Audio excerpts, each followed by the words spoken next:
আসসালামু আলাইকুম। প্রধান উপদেষ্টা ডক্টর মোহাম্মদ ইউনূস আবারও একটু একটু করে সুর বদলাচ্ছেন। আবার শোনা যাচ্ছে যে তিনি পদত্যাগ করতে পারেন। কবে নাগাদ পদত্যাগ করতে পারেন? যদি কিনা নির্বাচনে সত্যি সত্যি তার যে দল এনসিপি এবং জামায়াতে ইসলামী অংশগ্রহণ না করে, তাহলে তিনি পদত্যাগ করতে পারেন। এখন এই পদত্যাগ করতে পারেন, এটি তার হুঁশিয়ারি থাকবে, এক ধরনের হুমকি, আমি পদত্যাগ করলাম বা করব, নাকি সত্যি সত্যি করবেন আমরা জানি না। যদিও তার পদত্যাগে আমাদের কিছু যায় আসে না। এখন এই বিষয়টি আলোচনায় এসেছে কিভাবে?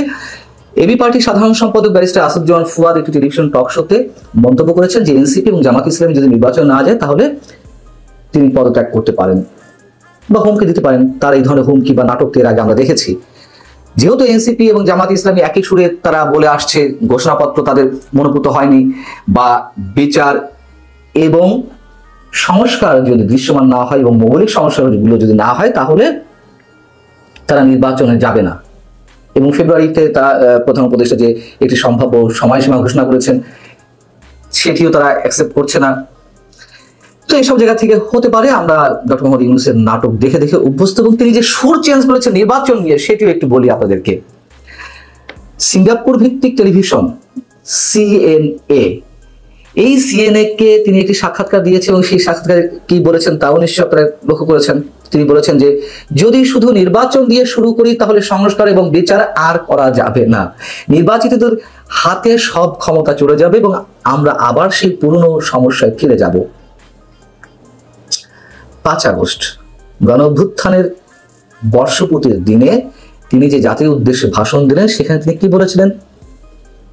রীতিমতো ঘোষণা দিলেন 2026-এর রোজার আগে নির্বাচন অনুষ্ঠিত হবে, এবং সেইভাবে নির্বাচন কমিশনকে তিনি নির্দেশ দিলেন সবকিছু আয়োজনের।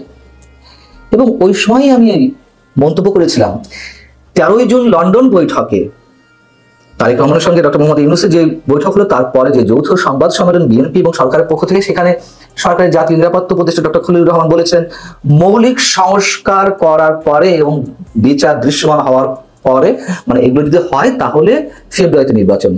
ইফ বাট কিন্তু ইত্যাদি ইত্যাদি তার সাথে ছিল, সেখানেও আমরা সংশয় প্রকাশ করেছিলাম। বিএনপি তাতেই ডগমগ খুশিতে। পরবর্তীতে কি হলো? সরকারি কর্তা ব্যক্তিরা, প্রধান উপদেষ্টা, প্রেস সচিব থেকে শুরু করে আরো সবাই এই একই ঢোল বাজাতে লাগলেন।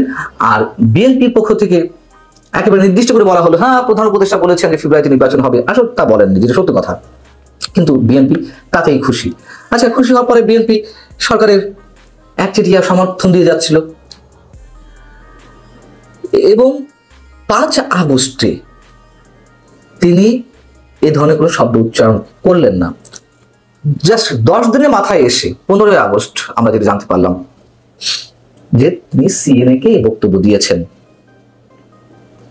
এবং এর মধ্যে আবার জাতীয় ঐকমত্য কমিশনের মেয়াদ বাড়ানো হয়েছে, ঐকমত্য প্রতিষ্ঠা হয়নি, কিভাবে জুলাই সনদ বাস্তবায়ন হবে বা এর আইনগত ভিত্তি থাকবে কিনা। সিএনএ কে তিনি আবার বলছেন, খেয়াল করুন, নির্বাচন যদি বৈধ না হয় তাহলে তো আয়োজনের কোনো অর্থ নেই। আহা, এই কথার অর্থ কি? নির্বাচন যদি বৈধ না হয়, বৈধ বলতে তিনি কি বোঝাচ্ছেন? আমাদের এত সংস্কারের প্রয়োজন নেই, একটা নির্বাচন দিন, এটি অনিবার্য এখন এই মুহূর্তে। বৈধতার সংজ্ঞা তিনি কিভাবে দিবেন? একটা অবাধ, সুষ্ঠু, নিরপেক্ষ নির্বাচন, অংশগ্রহণমূলক নির্বাচন, সেটি তো সম্পূর্ণ বৈধ একটি নির্বাচনের রূপ নাই। এখন তিনি কি আওয়ামী লীগের অংশগ্রহণের কথা বলেছেন, ইঙ্গিত দিতে চেয়েছেন? অবশ্যই অংশগ্রহণমূলক নির্বাচন ছাড়া সেটি আসলে কোনো ন্যায়সঙ্গত ভিত্তি থাকে না, তার তো আর দেওয়ার কথা নেই, তাই না? মানে সেই সাহসটা তার নেই যে আওয়ামী লীগকে নিয়ে নির্বাচন তিনি করতে চান, সেই মনোভাব প্রকাশ ঘটাবেন। আচ্ছা, যখন 13ই জুন বৈঠকের পরে 5 আগস্ট আবার এই ঘোষণা দিলেন, তখন বিএনপি ডুগডুগি বাজাতে শুরু করলো, এবং আবারও সরকারের সবকিছুতে সমর্থন দিয়ে দিল। যখন সরকারের একাধিক উপদেষ্টা কিংবা কারো কারো মতে 8 উপদেষ্টার ভয়ঙ্কর সব দুর্নীতির অভিযোগ রয়েছে, প্রমাণপত্র রয়েছে, এমন সব আলোচনায় এলো, তখন বিএনপি বলল, না, সততার সঙ্গে সরকার কাজ করছে, এই সরকারের সবাই সৎ। বিএনপি এমন ভাবে তাদের বক্তব্য উপস্থাপন করলো যেন এই সরকার পুত পবিত্র। এখন ডক্টর মোহাম্মদ ইউনূস যে কথাবার্তাগুলো বলছেন, যে আশ্বাসগুলো দিচ্ছেন, তার প্রতি অন্তত দেশের বড় একটি অংশের কোনো ধরনের কোনো আস্থা নেই, কোনো ধরনের সমর্থন নেই, ভরসা নেই। এই যে যেমন 5 আগস্ট থেকে 15 আগস্টের মধ্যে 10 দিনের মাথায় তার সুর চেঞ্জ করে ফেললেন। শুরু থেকে বলে আসছি, নির্বাচন এই সরকারের অধীনে হবে না, অথবা এই সরকার দিবে না, শুরু থেকে একেবারে বলে আসছি। কিন্তু বিএনপি সেই বক্তব্য, মানে প্রধান উপদেষ্টা এইসব বক্তব্যকে সামনে রেখেই তারা সামনে এগোতে যাচ্ছে। এবং এর সাথে আর একটা কথা বলে রাখি, আগেও বলেছি, আইন শৃঙ্খলা পরিস্থিতির যে অবস্থা, এটি আরো চরম অবস্থায় যাবে, আরো খারাপ হবে।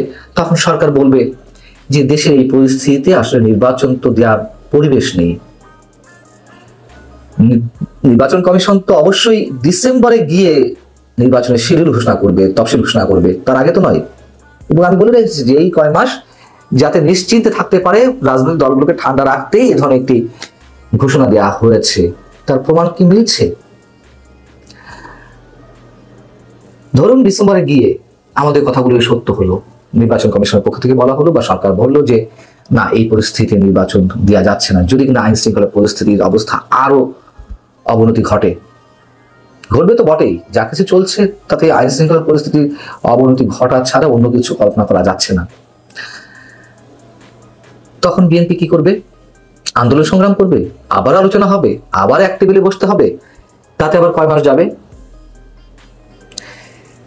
সিঙ্গাপুর ভিত্তিক টেলিভিশন সিএনএ কে প্রধান উপদেষ্টা আরো বলছেন যে তার নেতৃত্বাধীন সরকার আইনের শাসন, জবাবদিহিতা ও ফ্যাসিবাদ বিরোধী রাষ্ট্র ব্যবস্থা গড়ে তোলার চেষ্টা করছে তার সরকার। মানে এগুলো না, আমরা আসলে কি বলবো, খুব জুৎসই ভদ্রোচিত শব্দ খুঁজে পাচ্ছি না। মানে আমাদের লজ্জা পাওয়া ছাড়া আর কিছু করার নেই। এটা কি এই সরকার নাকি আইনের শাসন প্রতিষ্ঠা করেছে, জবাবদিহিতা প্রতিষ্ঠা করেছে কোনো ধরনের অভিযোগ ছাড়াই। আওয়ামী লীগের যে নিরপরাধ নিরীহ মানুষগুলোকে, মানে তাদের নাম গন্ধ পেলেই, আওয়ামী লীগের সঙ্গে সম্পৃক্ততা পেলেই যেভাবে গণহারে গ্রেপ্তার করা হচ্ছে, আসামিদের কোনো প্রকার জামিন দেওয়া হচ্ছে না, মিথ্যা হত্যা মামলায় একের পর এক মানুষকে জড়িয়ে ফেলা হচ্ছে, মানুষকে নানানভাবে হয়রানি করা হচ্ছে, রাস্তাঘাটে মানুষকে বিবস্ত করা হচ্ছে, একের পর এক গণপিটুনি, প্রকাশ্যে চাপ হাতি দিয়ে মানুষকে খুন করা, বাক স্বাধীনতা হরণ করা, গণমাধ্যমের উপরে মবের হুমকি প্রতিষ্ঠা করা, এসব আইনের শাসন, এইগুলো জবাবদিহিতা?